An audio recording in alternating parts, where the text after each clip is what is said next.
اللہ کے محبوب کی خدمت میں ایک شخص حاضر ہوا اور اس نے کہا کہ حضور میرا بیٹا مجھے اپنی چیزوں کو ہاتھ نہیں لگانے دیتا۔ تو آقا کریم نے اسے بلایا،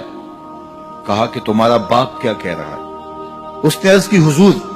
یہ چیزیں خراب کر دیتا ہے، بڑھاپا ہو گیا تو چیزیں خراب کر دیتا ہے۔ تو حضور کی چشمان اقدس میں آنسو آ گئے، فرمایا ایک وقت تھا کہ اس کی چیزیں تو خراب کرتا تھا اور اس نے کبھی نہیں روکا تھا۔ تو حضور نے ایک تاریخ ساز جملہ ارشاد فرمایا، انتا و مالو کا لے ابی کا، تو بھی اور تیرا مال بھی تیرے باپ کا ہے، وہ جو چاہے کرے تو اس کو روک نہیں سکتا۔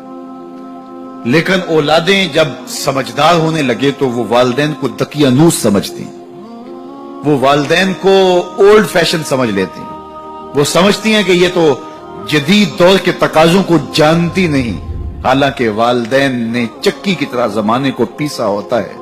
اور حالات کے جبر کو سہا ہوتا ہے اور تجربات کی چکی میں خود پسے ہوتے ہیں اور انہیں پتا ہوتا ہے کہ جو ہے وہ کیسے زندگی گزارنی ہے۔ اگرچہ وہ جدید دنیا کی اصطلاحات سے واقف نہ ہوں اور جدید زبانوں اور لہجوں سے آگاہ نہ ہوں، جدید فیشن انہیں نہ آتے ہوں، لیکن حالات کو کیسے گزارنا ہے یہ انہوں نے اپنے تجربات سے سیکھا ہوا ہوتا ہے، اور اولاد اگر ان کی اتباع کرتی ہے تو وہ سرخرو ہوتی ہے۔ لیکن چونکہ گرم خون جب آتا ہے تو پھر وہ چاہتا یہ ہے کہ میں زیادہ سمجھدار ہوں، تو والدین کو وہ اگنور کرنے لگ جاتے ہیں، اور والدین جب اپنے اختیارات سمٹتے محسوس کرتے ہیں اور اولادوں کے اختیارات بڑھتے ہوئے محسوس کرتے ہیں تو ایک طرح سے وہ اندر سے ٹوٹنا شروع ہو جاتے ہیں، اور یہ ان کے لیے اذیت کا سامان ہے۔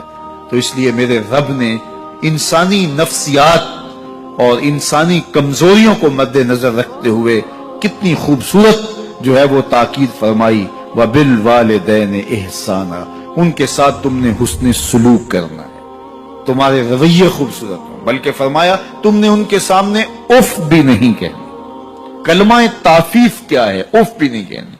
تو کہتے ہیں کہ آپ کے ہاتھ پر، بدن پر، لباس پر، کسی جگہ پر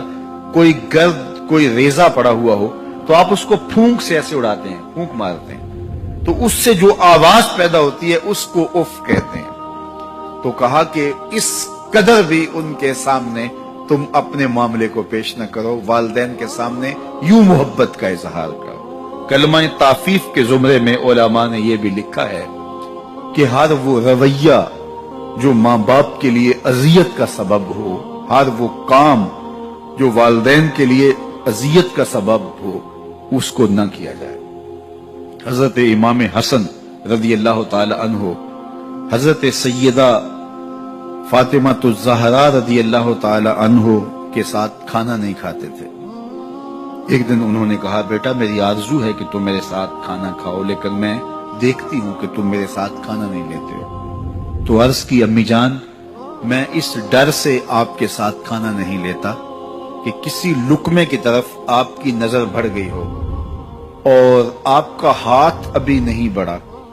اور میں پہلے اس لقمے کو اٹھا لوں جس کی طرف آپ کی نگاہ سبقت لے گئی ہے،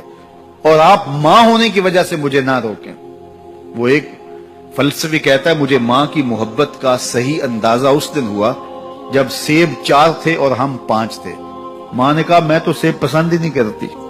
یہ ماؤں کے روپ ہوتے ہیں، یہ ماؤں کے پیار کا رنگ ہوتا ہے۔ تو کہا کوئی لقمہ اچھا ہو اور آپ کی نظر بڑھ گئی ہو، لیکن میرا ہاتھ پہلے بڑھ جائے اور آپ اس وجہ سے کہ آپ ماں ہیں تو آپ